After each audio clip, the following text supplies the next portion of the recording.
think we're live, ladies and gentlemen. Here we got the lightning round. There we are. NFL draft preview show here on the Bettor Sports Network. Jon Impemba with Kevin Tompkins and Andrew Cooper. Kev, we've made it. NFL draft here tonight, Thursday, kicking off the pre-show here with the lightning round crew. It seemed like forever ago. The Super Bowl ended, and what do we do for these next couple months? We wait for the combine.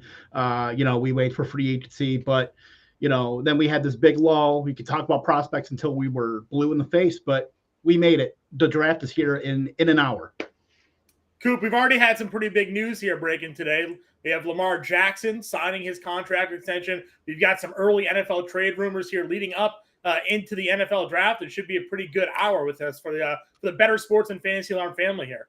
Yeah, man, I'm fired up. We're definitely going to talk about the contract. We're going to talk about the rumors. First, just want to mention what we're previewing here, the Bettor Sports Draft Show live. Coming up at 8 o'clock, we have a ton for you guys. First half of the show, it's going to be me, Mark Malusis, and Corey Parson. Tons of guests. Lisa Ann. We're going to have Britt Flynn, boots on the ground at the draft. She's there right now. We got Fantasy Alarm there at the draft. Garrett Price covering some of the rookies. Tons of stuff. Then second half, you guys taking over. Kevin Tompkins, Jon Impemba, along with Felix Sharp. You got to have the campus to can guys if you're going to be talking about prospects, right? Like you got to have those guys involved. So it's going to be awesome, man. I'm fired up. And as part of that, we're doing a giveaway. This is a ridiculous giveaway. Anyone that follows me on Twitter saw it earlier. A 1-of-1 Anthony Richardson card.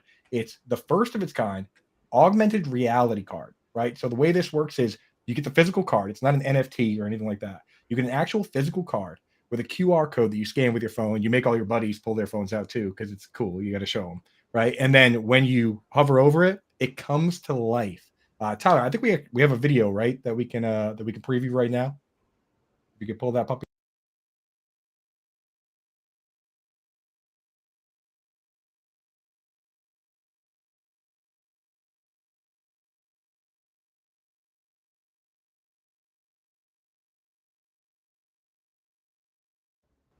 How cool is that, Coop? How cool is that? That's wild. But that's a physical card that you get, and they're probably not going to be giving many of these away, right? They'll probably give this one away. I don't know. It's up to Tommy. And then this is before they're actually released. And if you look closely, when you do get it lit up with the thing, you can see the top left corner, that 1-of-1.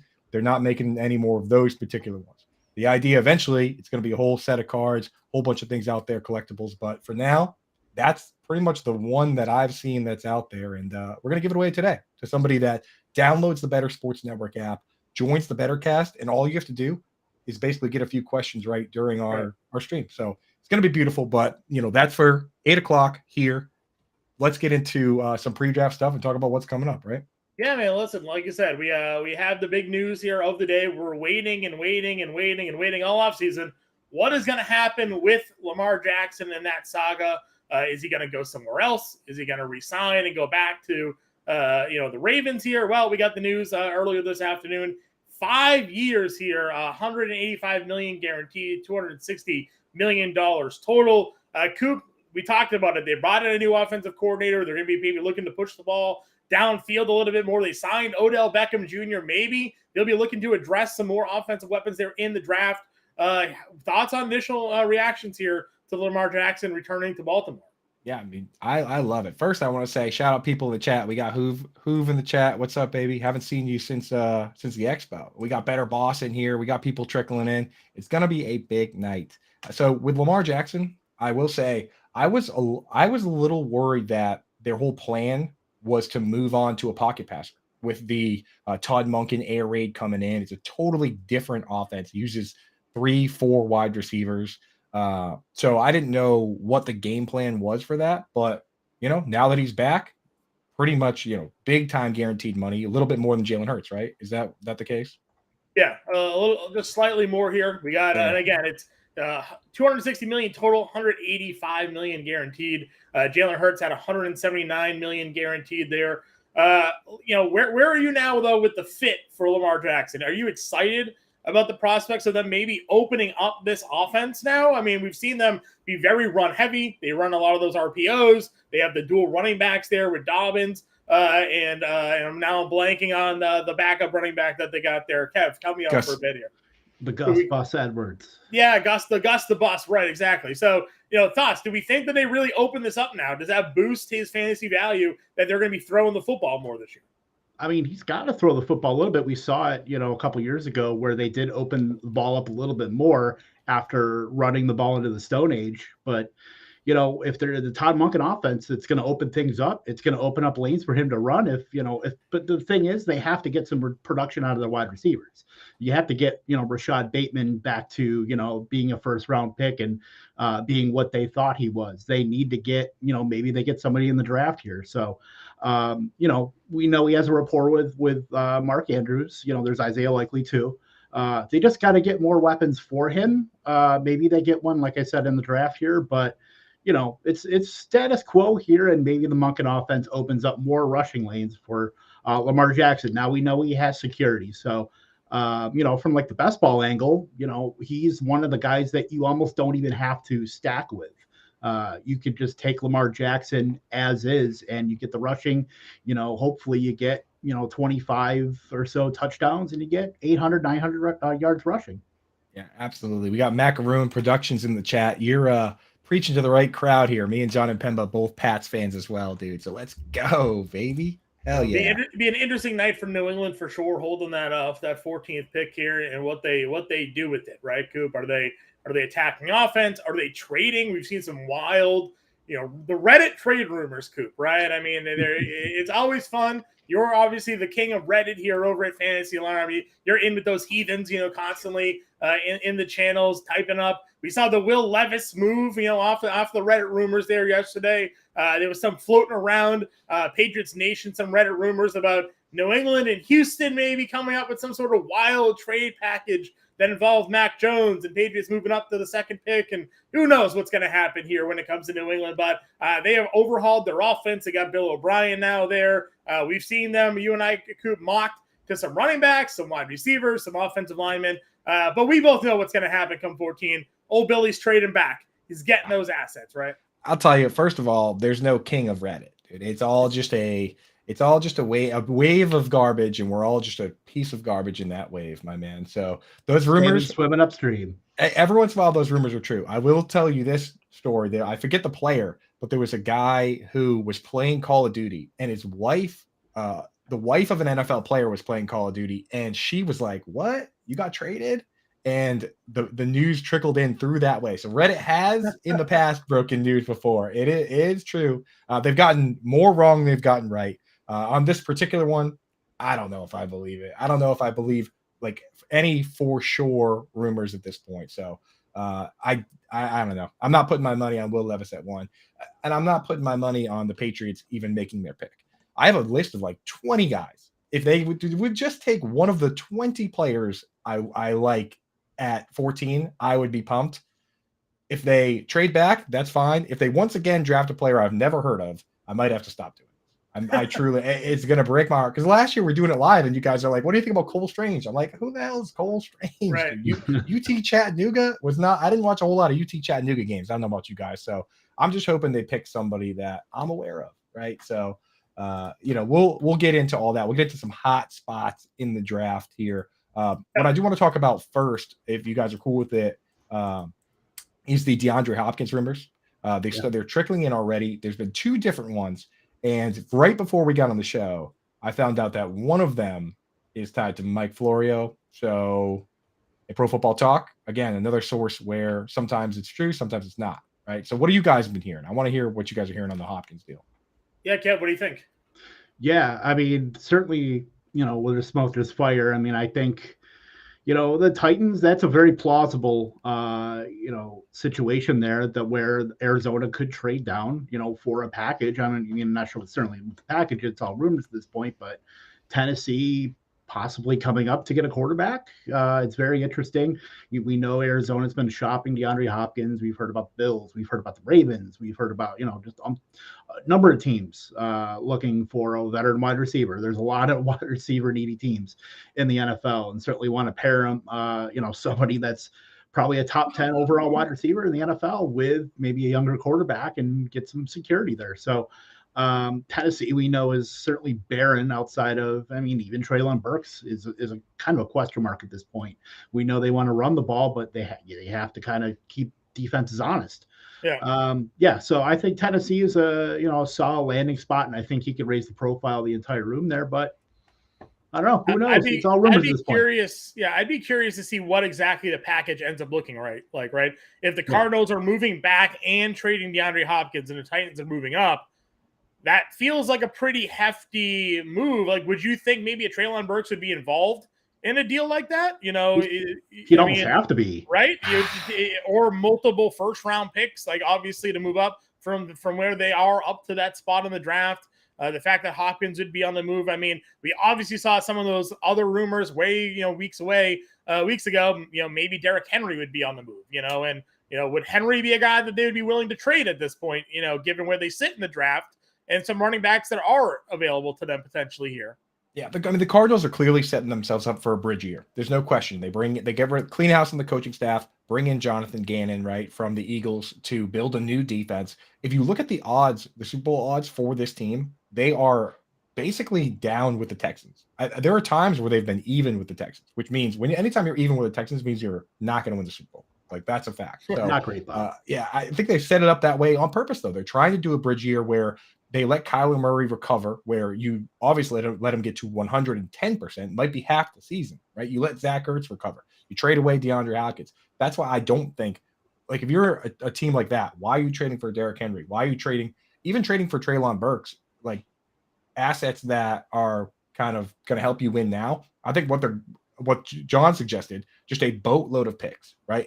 Future picks. Just push everything as far towards the future as possible. Go through the bridge year, rebuild full with a new coaching staff. I think that's what they're looking to do. So if you can somehow move up and get DeAndre Hopkins, you're going to have to give up the future, right? But the Titans with Ryan Tannehill and with Derrick Henry, they're kind of a win now team as is too. So maybe they're pushing the chips right now. Who knows? Yeah, I mean, getting a full reset there if they do go up and trade, get that quarterback maybe at 2, get DeAndre Hopkins, or immediately giving him a number 1 wide receiver. We like Okonkwo there at tight end. If they can manage to keep Treylon Burks, I mean, then you're really setting that offense up to improve their passing game. That's been obviously the one sort of downfall for them outside of their defense, obviously, which is struggles that they've been so one-dimensional. We saw what happened when Malik Willis tried to be their quarterback last year, took Josh Dobbs coming in off the streets, and was immediately a better passer than he was. So getting, whether it be a Stroud or something like that at 2 or 3, whatever, moving up in the draft there, certainly would be an interesting landing spot for them. Yeah, I'm on board with the move, man. It would really change the entire dynamic. I think if you saw the Titans move up to 2, now you're going to see the other QB needy teams hitting up some of these other teams and being like, all right, we got to make a move, man. Moving up to 3, which is what the Cardinals pick. Well, that's what it takes, right? Doesn't it take one team moving up, stealing a player that somebody else wants, and now it's a domino effect. And now teams that are sitting there at 4 or 5, whatever, like, oh, wait a minute, I wanted this player, he is gone. Let me answer the phone call. Let me see what I can do to move back. And it goes completely haywire now. And we've seen that. And I'm expecting to see some trades hopefully tonight. Last year, it felt like, it was one of the first times where, we've always seen trades happen. We saw real NFL talent move during the NFL draft. A.J. Brown moved. Marquise Brown moved. So if we go ahead and, get some of these trades that happen during the draft night, it can just go ahead and just kind of change the trajectory of teams and where they plan on going with their draft there. Kev, what are your thoughts here when it comes to sort of the fall in the early rounds here? We kind of have some ideas of where guys are going to be going. We've seen, the Vegas odds, number 1 overall pick right now. It feels like Young is going to be that number 1 guy there. What's your projected, say it stays the status quo here. Like, where do you think that second pick goes? Yeah, as far as it's like you said, it's a domino effect with just seeing what can happen. And it's starting to get like the NBA where you're really seeing, these great assets being moved in addition to, picks and stuff like that. Guys that could fall, it's really all about the quarterbacks, because you could see a guy either, Will Levis, he could go at 2, or if they don't want to make a move, he could go a little bit later. Same with like Anthony Richardson. It's the market is very weird. We see all these things go happen on draft night, where, like I said, AJ Brown, Marquise Brown, we don't know what's going to happen. Denver could, end up trading one of the two rumored wide receivers in Courtland Sutton or Jerry Jeudy. You never know. Right. It comes out of left field. So that's what makes the draft fantastic is, you kind of got to think on your feet and, roll with the punches. And it's great TV. It's great to talk about. It's great for us. Yep. Yeah, I gotta pause real quick. We got the boss in the chat, Howard Bender, Fantasy Alarm, saying that Kev's hat stinks of Aaron Rodgers rejection. Kev, how do you feel about that one? I don't have a flaming barrel next to me. I have a Rodgers jersey in my closet. I would just toss it. It's a new day. It's a new era. Let's take that pick that we swap with the Jets and draft a wide receiver. Let's go. And Howard's the one that's been salty about him going to the Jets. I don't know. I feel like you're on the right side of this one right now, Kev. Well, we're on the right side of where they're picking too. So, anybody out there, Howard Bender, him and Jim Bowden, they do the GM Jim Bowden do the Fantasy Alarm show on Sirius XM. And starting next week, we're going to start doing best ball drafts. We're going to do one with just the staff, right? Just to get one out there. And then after that, we're going to start opening them up and doing them with Fantasy Alarm members. So if you're a Fantasy Alarm member, you want to draft with Howard, with Jim, with me, with John, with Kevin, with Britt Flynn, the whole gang, Adam Ronas, we're gonna get him to do one, even though, he's kind of a grump at times. We'll get Ronas in there. So we're gonna do them with the gang. So if you want to draft with the family, make sure you're subscribed to Fantasy Alarm. John, I think we got a promo code right now for the draft, don't we? Yeah, I mean, right now it's promo code NFL Draft. You get 20% off the annual package right now. Even better, try us for free. Right now, you sign up, 7-day free trial. But when you sign up, whether it be the month-to-month package here, which you can use promo code NFL50, saves you 50% off the first 6 months. That'll take you through the first month of the NFL season. You got access to all of our sport content there. MLB, NBA, NHL, MMA, PGA, NASCAR, you name it. We cover it here at Fantasy Alarm. That's your month-to-month package. 7-day free trial included there. Or if you want to come to us for a year, and why not? We've made a millionaire Mike a couple years ago there, changed his life. We've had $100,000 wearing a Bob Boris. You can go check all of that out at Fantasy Alarm. You got the annual package using promo code NFL Draft. That saves you 20% off the annual package, and you get it for a year. 7-day free trial included in that as well. So, I mean, listen, try us out for a week. You will not regret doing any of that. Go to fantasystorm.com/all-pro when you sign up there and take advantage of what we got going on, man. Yeah, and that's all sports, that NFL draft one, right? It's all sports. Yeah, all sports. Some guy just won a ton of money I saw in the chat one playing Jimmy Butler yesterday. We had a takedown in the NBA playoffs last night. Chauncey, our boy out there, hopefully he's watching. That man runs the Madden streets. I don't know if DraftKings runs these Madden sim tournaments. Never seen a guy. He just makes a ton of money picking rosters and watching guys play Madden football. So pretty impressive there. But yeah, he took down the NBA $12 single last night. James Grandi, shout out to the baby face there with the NBA playbook. So yeah, everything's included with all of these packages here. It's no better time now to sign up with Fantasy Alarm, but also download the Better Sports app, man. Become part of the Better Sports Network family. Fantasy Alarm is part of the Better Sports family here. So get involved with everything we got going on. It's a great time there. We got people trickling in. Scampers, what's up, dude? Holy smokes. I'm excited too, brother. It is draft day. It is football folk Christmas, right? We got Rod King in the chat, dude. What's up, Rod? Got a bet on the Bears to win the NFC, he says. That's pretty spicy. I kind of like it though. I mean, Packers obviously taking a step back. Lions, we like them on paper in theory, but you never know. And then the Vikings, of course, trying to cling to that what they've built there with the Kirk Cousins wagon, but who knows if Kirk Cousins is going to get it done. So pretty cool stuff going on, man.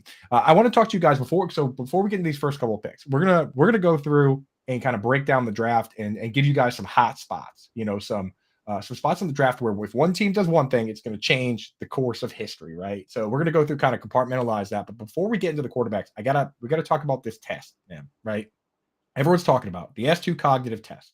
All right. For this show, so that we don't have to go, hopefully during the live draft, we can focus on the picks. I did some research on it, did some reading up on it. Do you guys want to hear what the real deal is with this thing?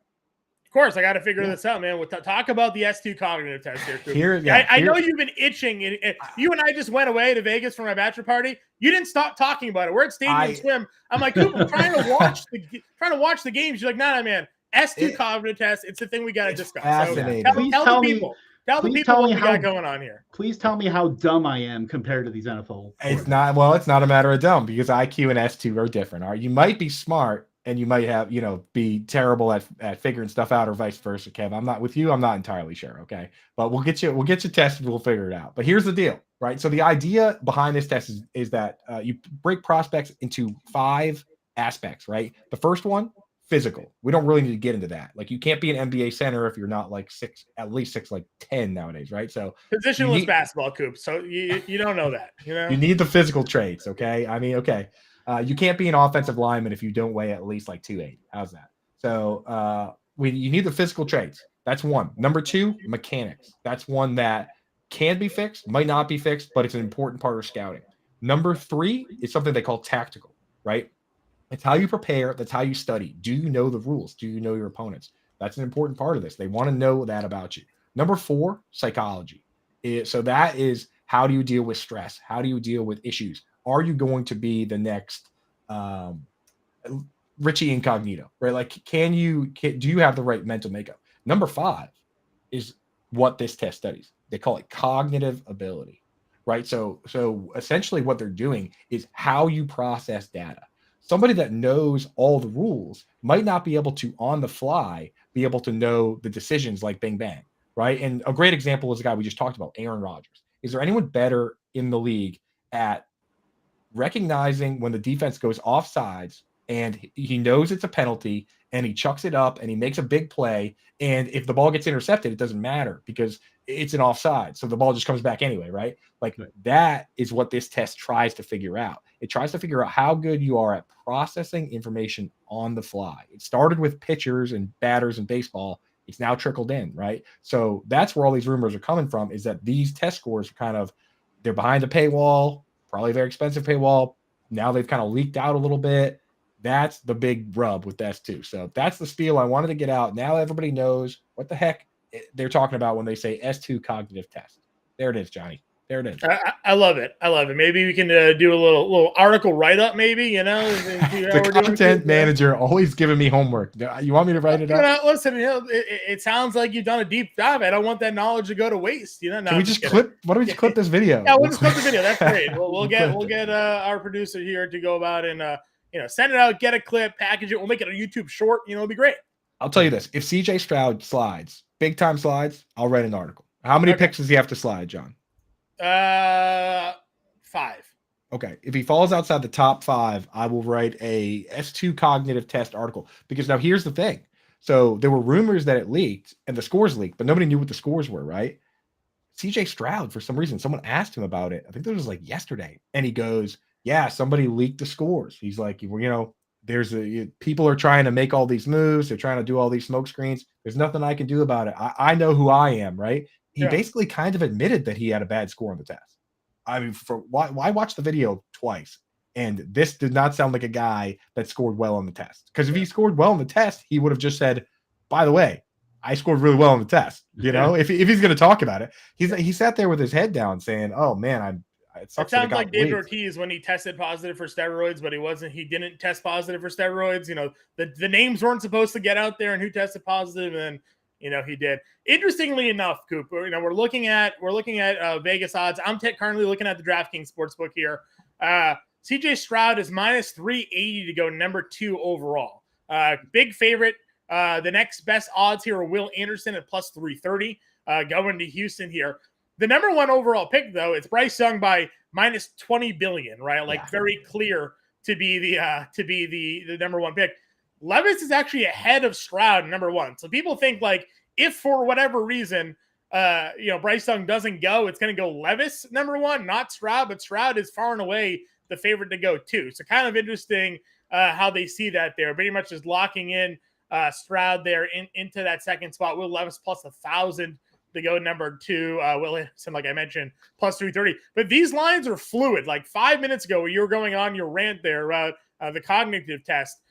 Stroud and Anderson were both minus numbers. It was Stroud was going at minus, it was like minus 120. Anderson was minus 180. So that's something to watch as we move out through the night. These draft odds, these betting odds, and maybe they're indications, things are leaking out as we get closer and closer to the pick time here. We might get some more information on where these guys are going. Will Anderson minus 125 to go third overall currently right now. Levis minus 175 to go fourth.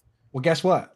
On the show, starting at 8 o'clock, we're going to have Dan Servadidio popping in for like a minute or so every pick to give us an update on the odds and what's going on. So we're going to have Servo doing the odds. We're going to have Lisa Ann doing the social media stuff. We're going to have Garrett Price popping in to talk about the prospects. So when we get live, like this is the pregame, we're hanging out a little bit, having a good time. But when we get to that, it's going to be very serious stuff. But for now, why don't we talk about some of these hot spots since we're already into it? I mean, I always said that pick 2 was the hot spot, but John, now you're convincing me that pick 1 might be. The reason I say pick 2 is that if Bryce Young doesn't go 1, someone's going to trade up and take him at 2 anyway. So it's like we might as well start talking about the next guy. Kev, say Bryce Young is the first pick.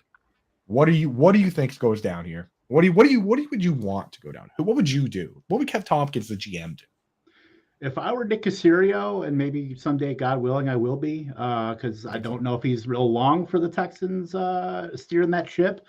I mean, seeing with Davis Mills, you gotta get a quarterback. Like, if you like Levis, like if you like Stroud, I mean, the rumors are that they don't really like Stroud, but we'll see what happens when they're up.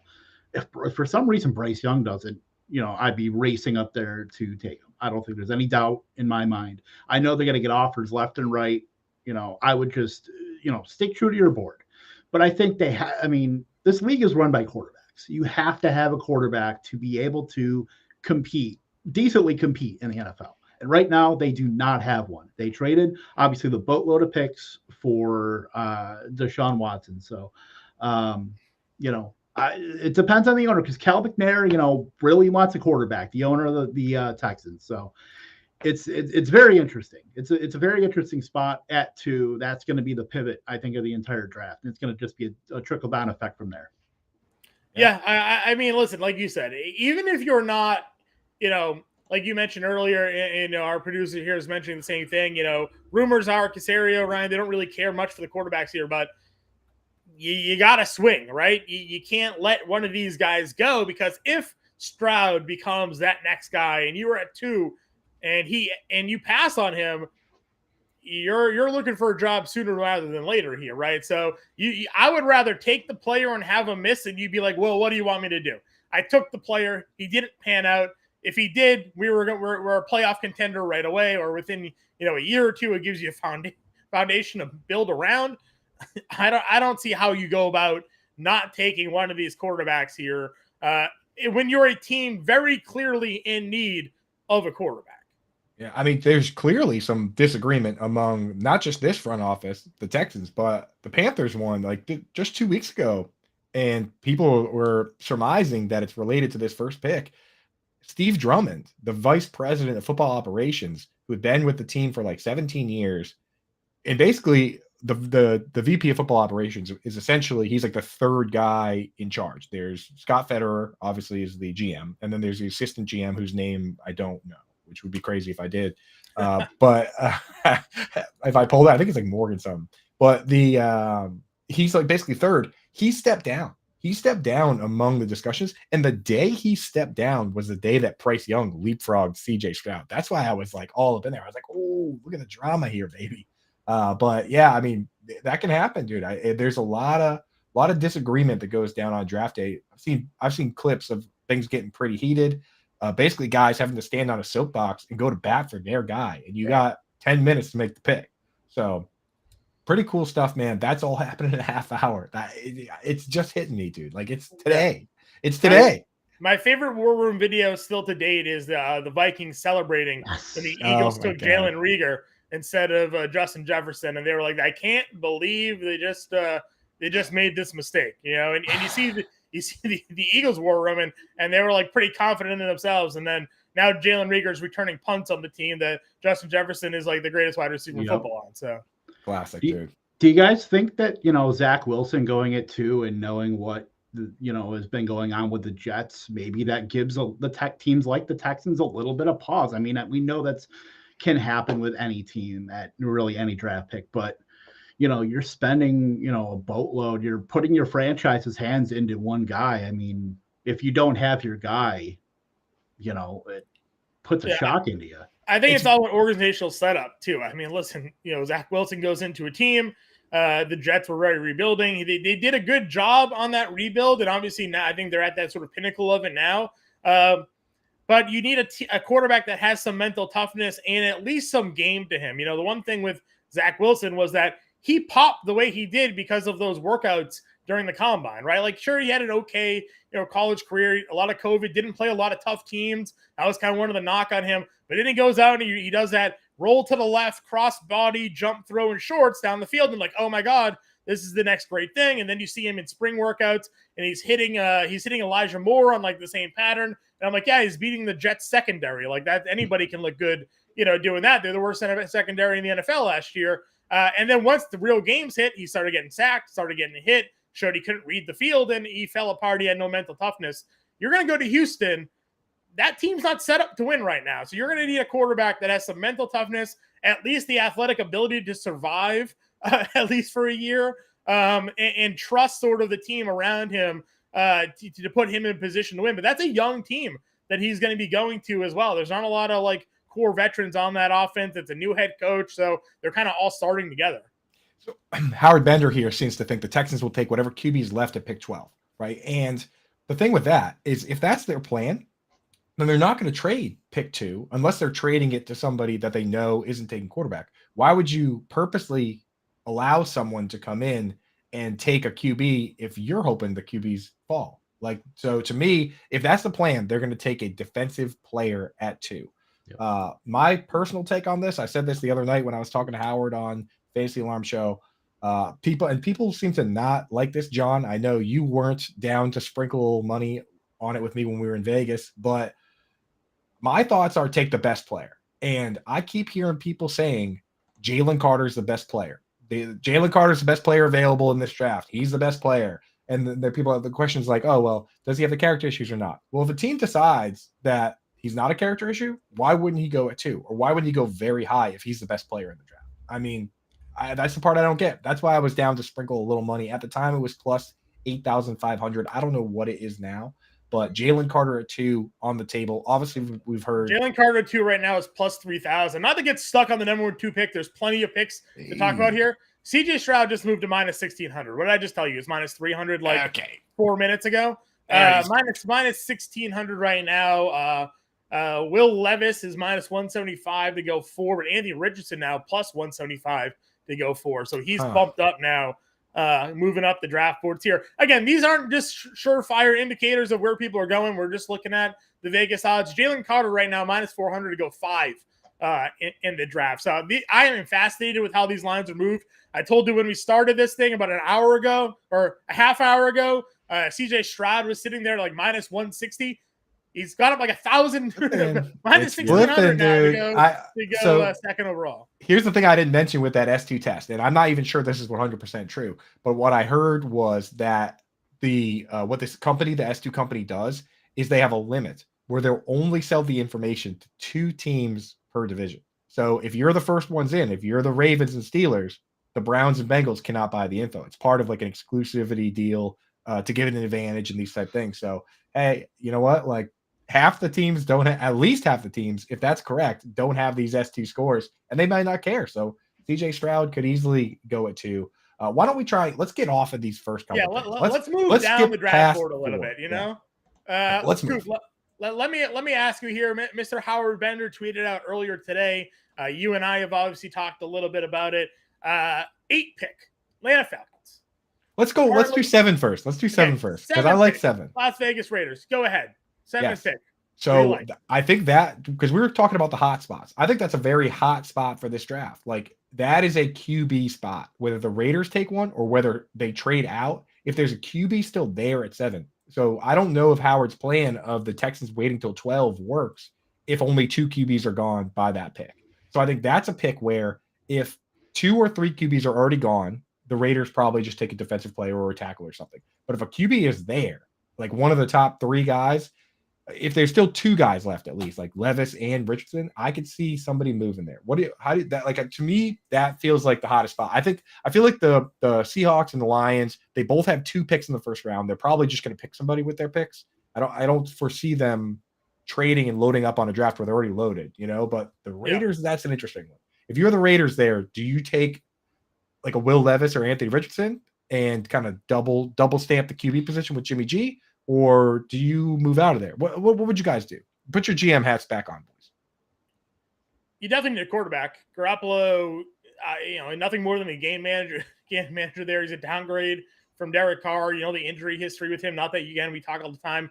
We don't like to predict injuries here in the fantasy football world or football world. Yeah. You just never know. Guys who stay healthy forever get hurt. Guys who get hurt stay healthy for a full season. But if you get an opportunity to get a franchise-changing quarterback, and you're Josh McDaniels, maybe in your last opportunity to be an NFL head coach at this point, you got to maybe swing for the fences there. CJ Stroud's plus 400. Best odds right now, Christian Gonzalez, a cornerback there, at plus 250 to land 7. But like you said, this is all predicated on what happens ahead of them. If guys start falling and these guys have their draft big boards and all of a sudden like, oh, that guy's still here, they may take him, or someone behind them's like, oh my God, this guy's still there. He was our number 1 player on the board. Let's go get him. And then all of a sudden, people start wheeling and dealing. So Stroud's plus 400, Will Levis plus 1,000, Anthony Richardson plus 800 right now to go number 7. If it stays currently where they're at. That's a hot spot, baby. Kev, what you doing there, man? You taking a tackle? You taking a cornerback? Or you going QB trade out? You're the Raiders.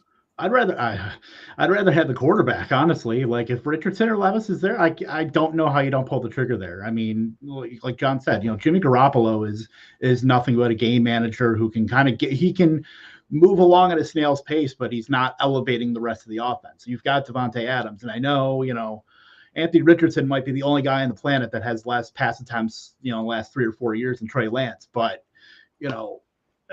I think you got to take a chance on a guy like Impemba said.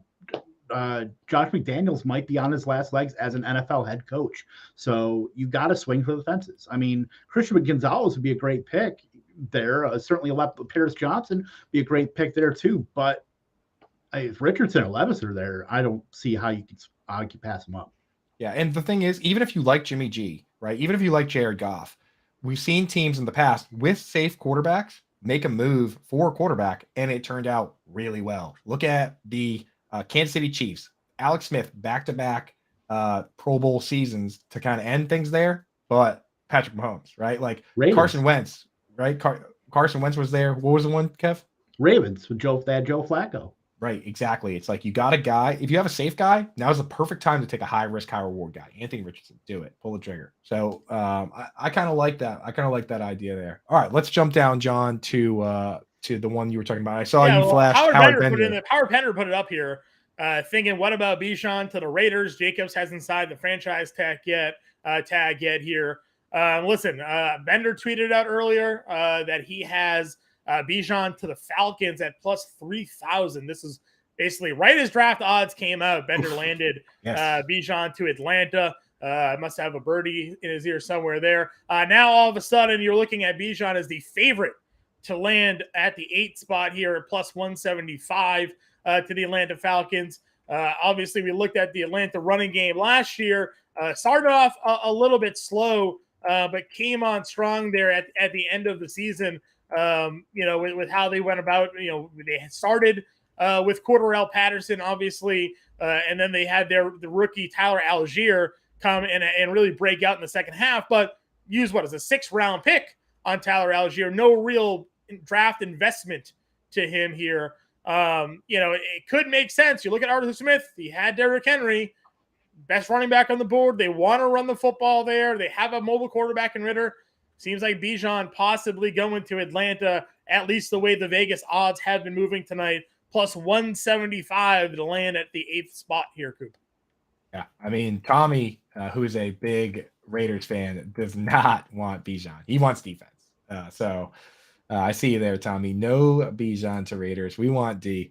I'm feeling good about the Falcons pick. I also Sprinkle a little money on there. The bird teams seem to be the hottest Bijan locations. Obviously, people are, Cowboys fans out there are like, he's going to fall to 26. No, he's not. Okay. No. Like, this guy is far and away better than everybody else. Generational style player. Talk about the best player in the draft. This guy might be the best player in the draft. And honestly, me personally, I'm down to take, if there's a guy that's just better than everyone else at his position, unless it's like punter or kicker, go for it. You know what I mean? Like, Micah Parsons, what a great pick that was. They just took the best linebacker, which linebackers fall. I mean, change the whole defense for the Cowboys. So why not, right? So yeah, I'm in for moves like that. Absolutely.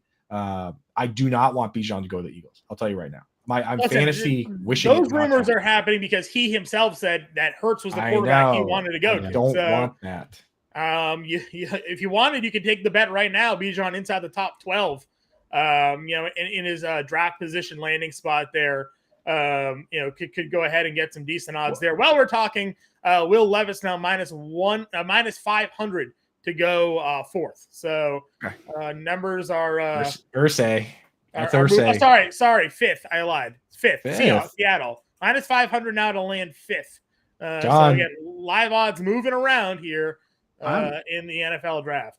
I'm still stuck on Bijan to the Raiders. Like, that just blew my mind. I hate it. I hate that too. I hate all that. This is not Marlon Mack and Jonathan Taylor. This is not Chester Taylor and Adrian Peterson. This is, if you're in a dynasty league and you're hoping you had the 101 and you're hoping to take Bijan Robinson, that would be absolutely crippling. Like, and to, Howard posted it about here. Jacobs hasn't signed his franchise tag, but Lord, going to the Falcons, like, that just seems like, they ran the ball into the Stone Age last year. Now they'll run it to the Mesozoic era this year. Poor Kyle Pitts, right? Getting a 30% target share, 15 targets a game. Isn't that great? Don't break my heart, John.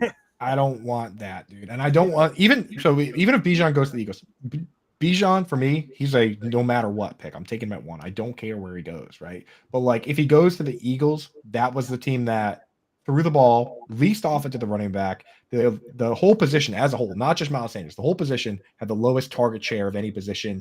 If you look at the way that mobile quarterbacks, they don't target the running back. And then he was top 5, Jalen Hurts, top 5 in carries inside the 5-yard line. Sorry, he was top 2 in carries inside the 5-yard line, just behind Jamal Williams. Like, it's just a bad spot for a running back. It really is. Well, you say that, but Miles Sanders had his best season of his career last year, and they had the touchdowns, had the yards. So, listen, if they're going to commit that heavily to running the football 1, moving the ball downfield 2, and then running the football in the red zone, more importantly, the touchdowns could still be there. He's not going to run for every touchdown. It's going to suck when he vultures 2 a game. But if Bijan Robinson ends up with double-digit touchdowns just because that offense is so impactful, then it certainly could be there. Yeah, the thing is, of course, it's a fine spot. Like, the RPO, he's going to have a high yards per carry with the RPOs and all that, but there are higher upside spots, John. That's what I'm saying. Sure. 100%. I would agree with you there. Now, talking about Bijan Robinson, does that maybe put a little fire in the teams later on in the first round, maybe to think about a Jahmyr Gibbs? Yeah, so the thing with Gibbs, man, is that I love him, right? I think that I've been kind of saying Alvin Kamara comp, but the more I've looked at it, I kind of have to walk that back a little bit. I worry that he might not be a full every down guy, at least right away. I think if he's going to get there, I think he's going to take maybe the Austin Eckler path, where he signs on somewhere, starts out as the third down satellite type back. He's tremendous hands. The guy can play. We talk about guys that can play slot. Like, this guy probably is better than some of the slot wide receivers in the league. So, but I think he's going to go somewhere and start as that kind of guy. But I'm a little worried that even in college, he didn't get more than like 30% of his own team's rushing production. I don't know. Is that worry you at all, John? The Jahmyr Gibbs, the lack of, because I know we love targets. Not necessarily. I don't care if they split time per se. To me, I guess it depends on the role that he's being drafted to. We looked at New England, right? That we talked about this as the example. Sony Michel, Nick Chubb, both running backs, Georgia, share time. Sony Michel gets drafted to be an RB1, gets drafted to be an every down guy for them. They didn't even throw to him, but he had pass catching ability while he was in Georgia. So that's fine. If they take a running back that's in a timeshare and then go, Michael Carter got a lot of work in New York. He was in a timeshare with Williams there. So, I mean, it doesn't really bother me these running backs are in these two-back systems because I feels like that's the direction that a lot of good teams are going these days is they have multiple elite talents at running back. So if right now he's minus 400 to go in the top in the first round, Jahmyr Gibbs. So some team is willing to go ahead and take him in the first round, probably to be a little bit more, I would assume, than just a pass catching back. So, he's not going to go in the top 10, top 15, but, maybe he does start to slide depending on where the running back position goes here. Well, the running back position, down, right? Oh, sorry, go ahead. I was just saying the running back position is a position that it's a win now move, right? And it can help you. So the teams that do draft him are the teams that are good, or if you have a Matt Patricia that's clinging to his job and he just says DeAndre Swift will fix it, then he'll draft somebody. But like I could definitely see him go. I think he is going to go first. He's the heavy favorite to be the second back taken. Now, obviously, he's minus 1,000 to be the second running back taken. Zach was I'm bad at names. So it was Charbonnet. Charbonnet. Thank you, Kev. Plus 750 to be the second running back taken. So Jahmyr Gibbs, very big, heavy favorite there. I'm putting my foot down. Jahmyr Gibbs is going at 28 to the Bengals. Oof. All right. I like that. It would be nice for them to have a true pass catching back that can actually understand pass protection schemes. Because that was always Joe Mixon's problem. He just couldn't figure it out. Gio Bernard could do it, but they didn't know how to use him, and they decided to give Jeremy Hill like 75 touchdowns. It's true. Hopefully, it doesn't kill our guy Chris Evans there. Now that Samaje Perine gone, we were kind of hoping, some Chris Evans in PPR leagues this year. Coop, we have you here. We only have another 15 minutes here in this show. We got to talk tight ends, right? It'd be a waste. It'd be a waste of a show not to have you on the Tight End Whisperer breaking down tight ends. So talk to me here. We got Michael Mayer as our top projected tight end going off the board here first at minus 115, but right behind him, pretty closely behind him, Dalton Kincaid at plus 100 to be the first tight end taken. What are your landing spot projections for those two guys? And, what is your order for these tight ends off the board? Yeah, I see Tommy in the chat shouting out one of my favorites, Sam Laporta. I don't think he's going to go in the first, but I love that player. So I'm looking at this draft, and basically there's like the pass catcher watch starts right around pick 13 with Kev's Packers. I guess that you could include the Titans in there. But before that, I don't really see many of these teams going after pass catchers. The Falcons, the Bears, not this spot. So like the Titans probably kicks it off, and then you have Packers, Patriots, Jets. Commanders probably won't, but a lot of these other teams, they could use some pass catchers, right? And that's where you might see either a JSN or one of these tight ends. The good thing is they're all very different. Michael Mayer is your quintessential two-way inline tight end. Comps for him, he ran, the only downside is that he ran like a 4.7. If this guy ran a 4.6 flat, then there would be no question at all. He would be the undisputed number one dude, right? But 4.7, you kind of got to get peppered with targets in fantasy. But so his comps are like Hunter Henry, TJ Hawkinson, Zach Ertz, right? He's going to go to a team that needs a two-way tight end. The perfect spot for him, unfortunately, is the Miami Dolphins, but they don't have a pick. Like Michael Mayer would be the perfect guy for what they want to do. They use Durham Smythe over Mike Gesicki for his blocking. That'd be the perfect spot for a two-way tight end. Maybe the Dolphins could trade back up. I don't know if they're going to trade that far back up. But so he's the best two-way guy. Then you have Dalton Kincaid, who on tape, easily the best pass catcher. There's really not much debate on that. He looks like a wide receiver, plays like a wide receiver. That's what we want in fantasy football, a wide receiver that we could start at tight end position. That would solve a lot of our problems if we could just take wide receivers and put them there. So that's that guy. Darnell Washington, totally different type of guy where he skews blocking, unbelievable blocker. He moved the sled at the combine like he was picking app. I mean, it was crazy. It looked like he could just do it with one hand while he's making a phone call. So ridiculous ability there. We just worry that he's going to get pigeonholed into being a primary blocker. And even if he did, Mercedes Lewis, Martellus Bennett, like these guys where they're just so good at blocking, even if they can catch, they're so good at blocking that you utilize it, right? After that, you got Sam Laporta, just a pure slot guy. I don't want to see him in line at all. And my top five rounds out with Zach Kuntz, who just is super athletic, but a lot of other people like some of these other two-way type guys. There's Luke Musgrave, profiles that type of guy. I didn't really see much of him. So that's a quick breakdown of the tight end position there. I think You could see 3 go today, probably 2, probably Mayer and Kincaid, but I wouldn't rule out somebody going for Washington or maybe even somebody going for Musgrave. I mean, Bill Musgrave, a coach in this league, it's his son. Sometimes those guys just go.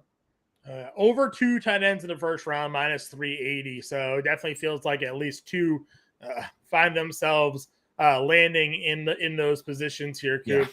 Yeah. Kev, you're a Packers fan. Let's go around the room here a little bit. Allegedly you're a Packers fan. You got the hat going there. What do you want to see your team do here with their draft selection? I'm a total, Jackson Smith and Jigba, Michael Mayer. That would be like my dream. If they were going to be, if they were not going to get a skill position player, I think you got to go with offensive tackle, Peter Skoronski, guys like that. They could certainly use a guy on the edge too, but certainly something to protect Jordan Love, because we know David Bakhtiari has a big injury history lately. We don't know really his status leading into week 1. But either that, I think JSN, Jackson Smith and Jig would be a perfect slot guy can play inside and outside, with Watson and Romeo Doubs there, and then Michael Mayer. Right now, their tight end group is Josiah DeGuara and Tyler Davis. It's not good right now, so they can certainly use the tight end there. Certainly somebody that can play in the slot. Peter Skoronski sounds like the name of a guy who would enjoy a good cheese curd, doesn't it? Right.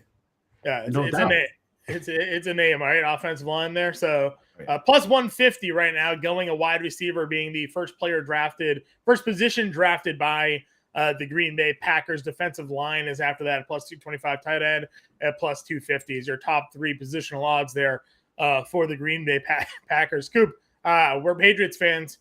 We generally get the boring picks here. What are your thoughts on New England's first round selection? Where do you think they go? I mean, personally, the guys that I want to see them take, Paris Johnson or Broderick Jones at tackle, big tackles that are.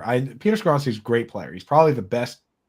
He probably has the best film, but he has kind of shorter arms. He might end up being a guard. So I like Paris Johnson or Broderick Jones. Either one of those guys. I see Howard in there. He wants him to his Jets. I don't care. Jets can have one as long as I have the other.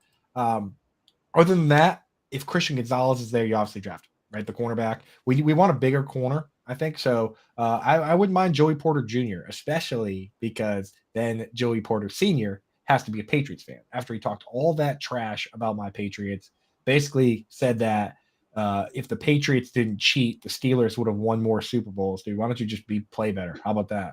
Right? Can I tell you a very interesting draft odds here on DraftKings Sportsman? Hit me. All right. Patriots top positional player first draft is an offensive lineman at plus 175. The second would be their first pick is a quarterback. Whoa. So second best odds for New England Patriots in the first round right now is a quarterback at plus 350. So, I mean, we had some of those swirling trade rumors yesterday hanging around Reddit like we talked about. Is that impacting the draft odds here, do you think? We saw it obviously make the move with Will Levis here, but being a Patriots fan, to see offensive lineman plus 175 to be the team's first position drafted quarterback at plus 350 as the second best odds as the first position drafted. Now, that could mean the Patriots trade back. Doesn't necessarily mean they stay put or trade forward, but definitely something to watch, man, as these draft odds continue to be wildly fluid here. CJ Stroud now minus 2,500 to go pick 2. So when we started this, heck is he was going minus on over 160. There? As we're closing out, he's minus 2,500. Pretty wild there. Will Levis now minus 650 in the 4 spot there. So continues to see his odds rise. Maybe going to be finding a home with Seattle. We all thought Seattle was going to take a quarterback last year, right? They were linked to Ritter. They were linked to Willis, and it never happened. And then we're like, really? They're sticking with this group with Geno Smith and Drew Lock. I can't remember the kid they got from Denver, right? It's so bad. Drew Lock, yeah.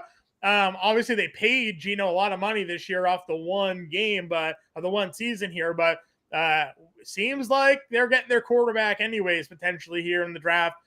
If you're a manager, though, are you going Will Levis or Anthony Richardson if you're restarting your organization here? Coop, I'll let you start first. I'm going Anthony Richardson, man. Here's the thing about drafting these mobile quarterbacks is everyone loves to make jokes like, oh, he'll be a good running back or he'll be a wide receiver. Well, dude, those guys have been getting smoked lately. People saying that because Jalen Hurts, awesome. Lamar Jackson, billionaire now, right? Even Kyler Murray, like obviously the leadership things have been a problem, right? But at times he's looked great. He's looked electric. He's made plays, right? So I mean, Josh Allen, you could consider him within that group, honestly, the way that he plays, the way he runs, like the mobile QBs are crushing.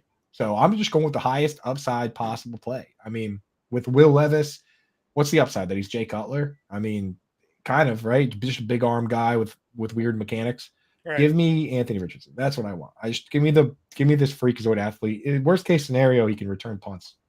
Kevin, I see you nodding your head there. Are you in agreement with Coop? You'd rather Richardson over Levis here at this point? 100%. Dude's a freak show athlete. He is a lump of coal that can be formed into a diamond. When you look at, Levis,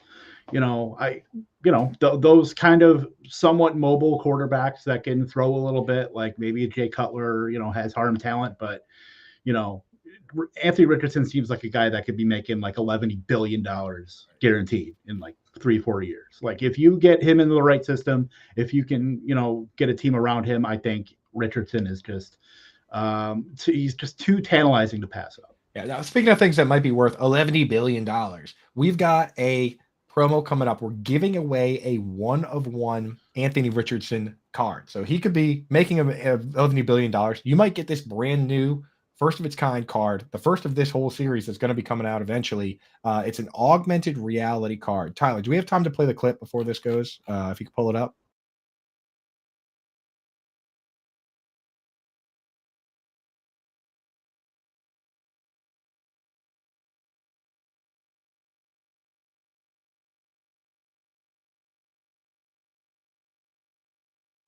Yes. So stick with us for the live stream coming up next. We're switching over just in a minute now. And if you download the Bettor Sports Network app, get into the BettorCast. We're going to be asking questions. We're going to be giving away that card. It's not some NFT. It's a actual physical card, and you scan with your phone, and it comes to life, right? The stats on the back come to life. You can. There's no cooler thing to show off to your friends. I don't think. Like I wish I could win one of these. When they're available to buy, I'm going to get in early, honestly, because I think these things are the future, and they're going to go up in value. So draft show coming up next. Official, baby. Let's go. Yeah, join us on the Bettor Sports Network app. Don't go anywhere. Myself, Andrew Cooper, Kev Tompkins will be around all night long helping you guys through the NFL draft. So stick it right here with the Bettor Sports Network. It's going to be a fun night. Hopefully you guys are all tuning in to what we got going on here with Fantasy Alarm and the Bettor Sports Network. Everybody here, download the app. It's free to do. We will catch you guys all in a little bit. Good luck, everybody. Talk to you all later.